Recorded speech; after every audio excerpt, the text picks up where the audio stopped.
Salut à tous, aujourd'hui donc suite du déballage de la semaine dernière, donc le deuxième article était dans le colis, le voici, donc c'est un night tag.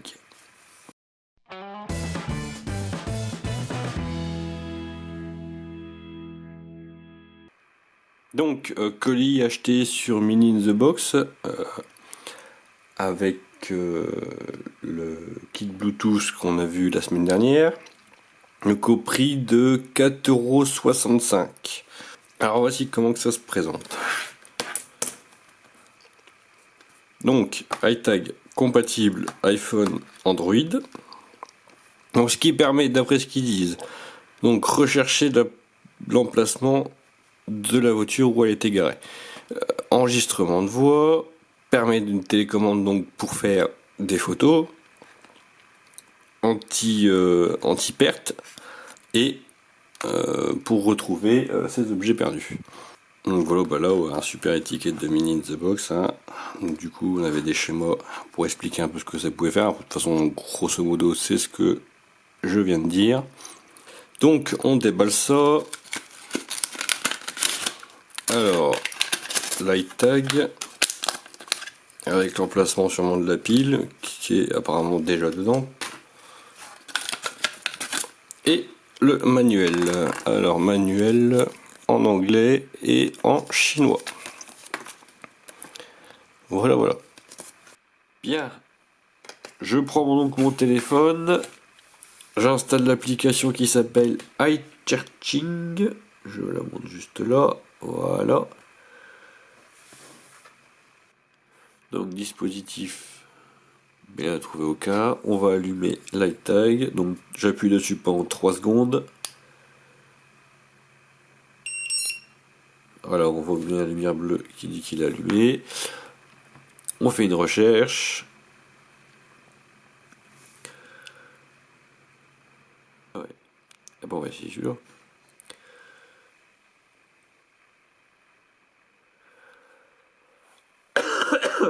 Donc là, connecté. Donc là, on choisit. Voilà. Hop.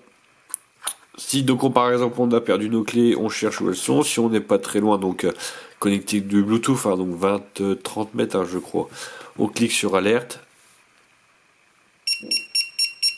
Et voilà, il se met à sonner et on retrouve l'appareil qui est branché dessus. Alors on peut le renommer mode anti-perte. Donc c'est-à-dire que si on s'éloigne, il se met à sonner. Voir si on veut la lumière allumée ou pas. Là c'est la distance par rapport au Bluetooth. Si on lui laisse éloigné, moyen ou proche. Donc si c'est proche ou vous écartez de 2 mètres, il se met à sonner direct. Alors, tac. Donc le trouvez-moi, c'est ce qu'on vient d'essayer. Et on peut le déconnecter. Alors, on peut aussi s'en servir comme bouton pour prendre des photos. Et caméra. Donc, tac, je fais photo. Et effectivement,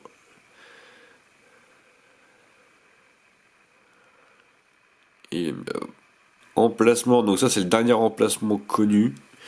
Donc là il cherche. Voilà. Donc historique perdu, voilà. Il vous donne le dernier emplacement GPS. Alors, évidemment je le cache hein, pour pas. Les réglages. Mode alarme ou mode enregistrement. Alors, d'après ce qui était marqué sur le carton, on pouvait enregistrer la voix. Pourquoi pas?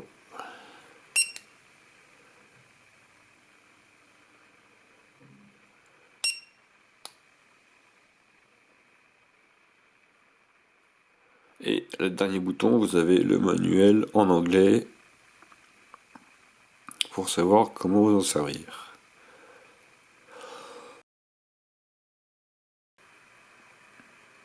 Donc photographe, ça on a trouvé. La localisation, on a trouvé aussi.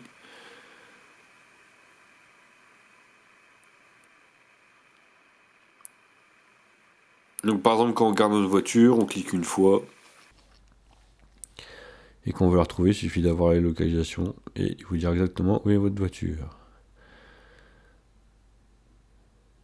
On peut mettre un mot de passe sur l'application et voilà. Et l'enregistrement de voix, à aucun moment ils en parlent.